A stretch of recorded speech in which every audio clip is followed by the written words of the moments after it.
একবার রাস্তা দিয়ে হেঁটে যাচ্ছেন, দেখতেছেন যে হযরতে বিলালের যে মালিক ছিল, যার তিনি কৃত দাস ছিলেন, এ খুব কট্টরবাদী, উমাইয়া খুব কট্টরবাদী কাফের ছিল, মুসলমানদের নাম শুনতে পারত না। রাসূল করিম আলাইহিস সালাতু ওয়াস সালামের নাম ওকে বরদাস্ত হতো না।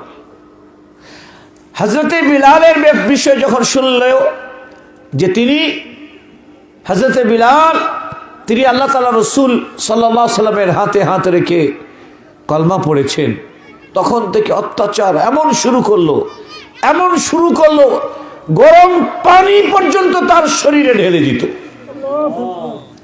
চাবুক মেরে মেরে ওনার শরীরের চামড়াগুলো উঠে যেত, লাল রক্ত মাখা গোস্ত বের হয়ে যেত। বড় বড়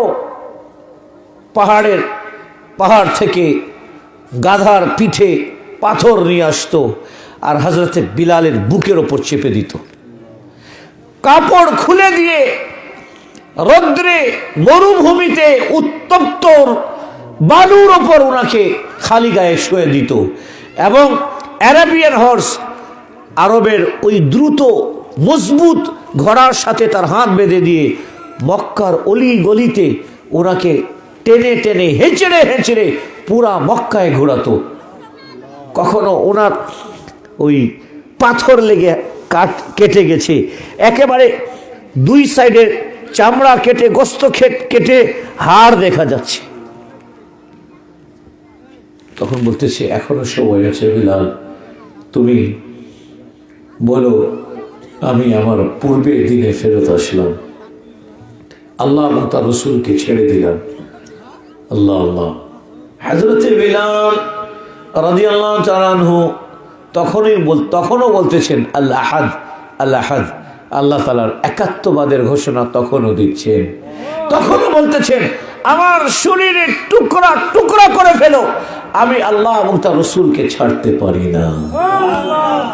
আমার ভাইয়েরা, হযরতে সাইয়েদনা আবু বকর সিদ্দিক রাদিয়াল্লাহু আনহু রাস্তা দিয়ে হেঁটে যাচ্ছিলেন, তার এই অবস্থা দেখে উনি দাঁড়িয়ে দাঁড়িয়ে অনেকক্ষণ কাঁদলেন। বেলাল সে কৃত দাস বলে তাকে এরকম অত্যাচার করবে। কি করতো জানেন? কৃত দাসকে খেজুরের গাছের সাথে বেঁধে দিয়ে এরা তার চোখের ওপর তীরের নিশানা পরীক্ষা করার জন্য চোখের বলে, এই চলো এখন ডাইন চোখে আমরা নিশানা করতেছি, শত শত এই কুফারে কুরাইশ চেহারার ওপর চোখে, যে চোখ ডাইন চোখের ওপর তীর মারত কৃতদাসদেরকে, দুটো ভুরুর মাঝে তীর মারত, জানোয়ারের মতো। আমরা জানোয়ারকে এভাবে মারতে পারি না। হযরতে বিলাল হাবশী রাদিয়াল্লাহু আনহু এই অবস্থা দেখে সাইয়েদনা নবী করিম আলাইহিস সালাতু ওয়াস সালামের কানে যখন খবর গেল, নবী পাক সাল্লাল্লাহু আলাইহি ওয়াসাল্লাম ইরশাদ করলেন, আমার বেলালকে যে এই জালেমের জুলুম থেকে মুক্তি দিলাতে পারবে, তাকে ক্রয় করে নিয়ে আজাদ করে দিবে, আমি রাসূলুল্লাহ তাকে জান্নাতের সুসংবাদ দিচ্ছি। চিৎকার করে বলে সুবহানাল্লাহ। সাথে সাথে হযরতে আবু বকর উঠলেন, দৌড় দিলেন যেন আমার যাবার আগে অন্য কেউ না এই কাজটা করে। জোরে বলো সুবহানাল্লাহ।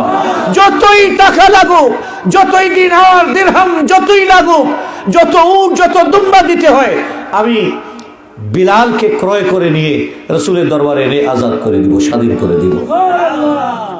আল্লাহু আকবার।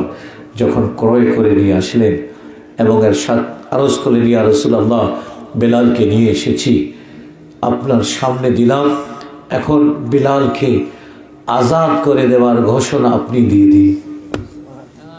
নবী পাক সাল্লাল্লাহু আলাইহি ওয়াসাল্লামের চোখে পানি চলে আসে।